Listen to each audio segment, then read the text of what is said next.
Speed up, no counter.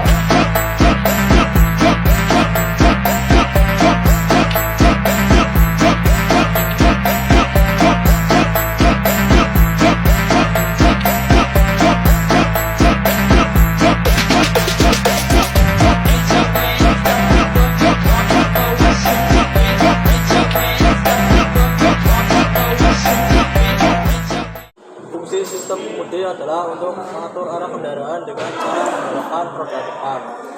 B. Sistem kemudi dapat dibagi menjadi dua tipe, yaitu satu, manual steering, suatu sistem kemudi di mana tenaga untuk menggerakkan sistem kemudi dilakukan oleh pengemudi itu sendiri.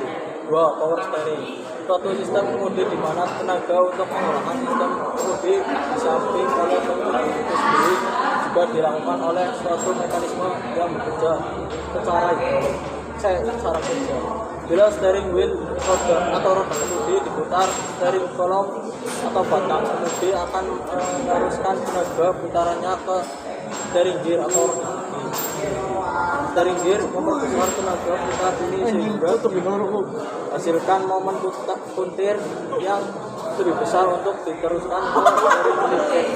Steering linkage akan meneruskan gerakan steering gear ke roda depan. Jadi sistem kemudi pada kendaraan menengah sampai besar yang banyak digunakan adalah model recirculating ball, dan pada kendaraan ringan yang banyak digunakan adalah model rectification dan pinion. Agar sistem kemudi sesuai dengan fungsinya, maka harus memenuhi persyaratan seperti berikut. 1. Kelincahannya baik. 2. Usaha pengemudian yang baik. 3. Recovery atau pengendalian yang halus. 4. Pemindahan kecepatan dari permukaan jalan harus minimal mungkin. D. Komponen sistem kemudi. 1. Roda kemudi atau steering wheel. Dilihat dari diameter ukurannya, steering wheel ada dua macam, yaitu steering wheel diameter besar.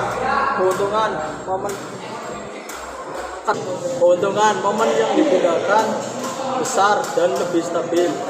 Kerugian mereka makan tempat. B. Steering wheel diameter kecil. Keuntungan peka terhadap steering wheel diameter kecil. Keuntungan peka terhadap setiap gerakan yang diberikan. Kerugian tenaga untuk memutar berat. 2. Mekanisme penyerap energi steering column. Steering column berfungsi sebagai rumah dari mindset bagian atas. Pada mindset dibuat gerigi dan agak meruncing, berfungsi untuk menempatkan roda kemudi atau steering wheel. Steering mindset berada di dalam steering column dan berfungsi untuk meneruskan putaran dari steering wheel ke steering wheel. Adapun konstruksi dari steering mindset dibuat rapuh untuk keselamatan pengemudi di saat kendaraan mengalami kecelakaan. Semakin berkembangnya zaman, maka steering mindset sendiri semakin berkembang, baik tipe atau keamanan untuk keselamatan pengemudi itu sendiri. Untuk tipe dari steering mindset dapat terbagi menjadi beberapa bagian, yaitu sebagai berikut. A. Steering mindset kolom single type. Untuk tipe ini, kolom mempunyai mata jaring mindset yang terbagi dua. Bagiannya itu bagian atas dan bawah yang disambung dengan plastik pin. Pada kolom bracketnya dipasang kapsul. Jika mobil tabrakan steering wheel box mendapat tekanan yang kuat, maka mindset dan kolomnya akan steering mindset pada tipe ini, kolomnya terdiri dari dua bagiannya, itu bagian atas dan bawah yang disambung dengan bearing. Mindsetnya terdiri dari dua bagian yang disambung dengan plastik pin. Jika mobil tabrakan steering wheel box mendapat tekanan yang kuat, maka mindset dan kolomnya akan menyusut. Tenaga benturan tersebut akan diserap oleh C. Steering mindset solid silikon rubber atau tipe tepung. Pada tipe ini konsepnya terdiri dari dua bagiannya, yaitu bagian atas dan bawah yang disambung dengan satu pin. Di dalam mindset bagian bawah disisihkan silikon rubber dan bracketnya dipasang caster wigbox. Jika mobil tabrakan steering gearbox mendapat tekanan yang kuat, maka bracketnya akan runtuh dan mindsetnya menyusut. Dengan menyusutnya mindset ini, maka silikon rubber akan hancur menjadi seperti tepung dan tersembur keluar melalui artis pada steering mindset. Pada saat ini lah silikon rubber menyerap tenaga benturan. D. Steering mindset collapsible tank. Pada tipe ini mindsetnya terbuat dari besi yang langsung berhubungan dengan steering gearbox. Cara penyambungan steering mindset dengan gearbox ada 4 macam, yaitu on pace atau langsung, 2 universal joint dan 3 universal joint. Pada kendaraan tertentu, steering konsum dilengkapi dengan steering lock yang berfungsi untuk mengunci mindset. Tilt steering yang berfungsi untuk memungkinkan pengemudi mengendal posisi vertikal steering wheel. Telescopic steering yang berfungsi untuk mengatur panjang mindset agar diperoleh posisi yang sesuai. 3. Steering gear. Steering gear berfungsi untuk memperbesar momen putar yang diberikan dari mindset sehingga menghasilkan momen yang lebih besar untuk menggerakkan roda depan melalui steering gear. Pada steering gear terdapat perbandingan antara momen putaran steering wheel dengan putaran yang diperbesar oleh steering gear. Perbandingan steering gear tersebut antara 8/20. Perbandingan yang semakin besar akan menyebabkan kemudi menjadi semakin ringan. Akan tetapi jumlah putaran akan bertambah banyak untuk sudut belok yang sama. Untuk tipe steering gear sendiri ada beberapa tipe, namun yang paling banyak digunakan di masa ini adalah recirculating ball dan rack dan pinion. Tipe recirculating ball digunakan pada tipe mobil penumpang ukuran sedang sampai ukuran besar dan mobil komersil. Sedangkan untuk tipe rack dan pinion digunakan pada mobil penumpang ukuran kecil sampai sedang. A. Perbandingan pada steering gear. Untuk tipe recirculating ball, perbandingan steering gear diperoleh dengan cara membagi jumlah putaran roda di steering wheel dengan jumlah gerakan ritme up. Untuk tipe rack dan pinion, perbandingan steering gear diperoleh dengan cara membagi jumlah putaran steering wheel dengan sudut kemudi roda depan.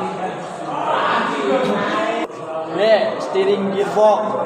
Worm gear berkaitan langsung dengan sektor roller di bagian tengahnya.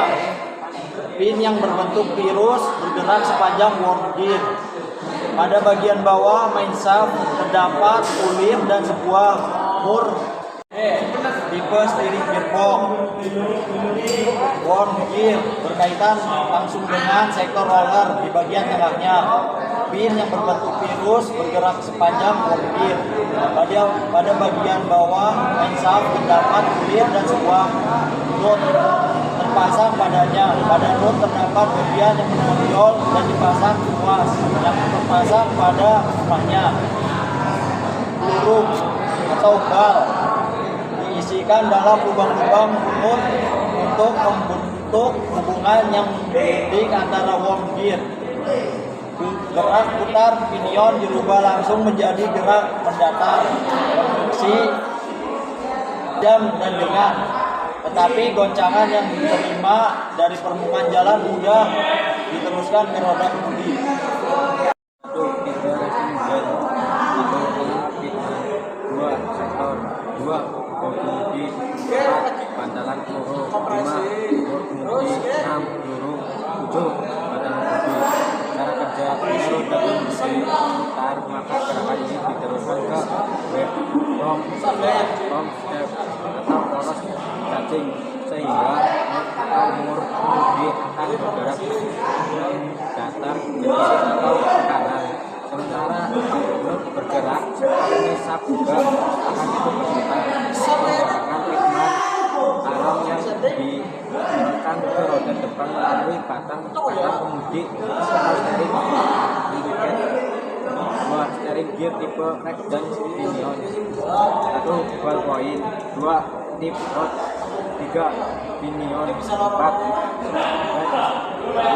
Alat untuk 6. Steering wheel. Cara kerja roda diputar maka gerakan ditentukan roda gigi pinion. Roda gigi pinion selanjutnya akan menggerakkan rack mendatar gerakan digerakkan ke setting track melalui input sehingga roda membelok. Sistem kemudi model racing Halo. sistem kemudi model racing ring band. 1. Steering wheel. 2. Steering column. 3. Steering gear. 4. Pitman arm. 5. Indian arm. 6. Tipe rod. 7. Penny rod. 8. Arm. 4. Steering intake. Steering intake terdiri dari rod dan arm yang menampilkan tenaga gerak dari steering berat ke roda depan. Gerakan roda kemudi harus ditentukan ke roda-roda depan dengan akurat melengkung maupun bergerak naik turun. Ada beberapa tipe steering intake yaitu A. Frekuensi feedback. Steering intake tipe ini terdiri dari pitman, arm dan bearing ring dan tip rod mempunyai pipa untuk menyetel panjangnya rod. Steering intake untuk mempunyai inden patch. Pada tipe ini termasuk sepanjang tip rod yaitu yang disambungkan dengan belly rod. Pada tipe rack atau pinion kita berfungsi sebagai dari rod untuk menyetel panjangnya rod, maka dipanaskan sebuah pipa di antara tip rod dan tip head arm.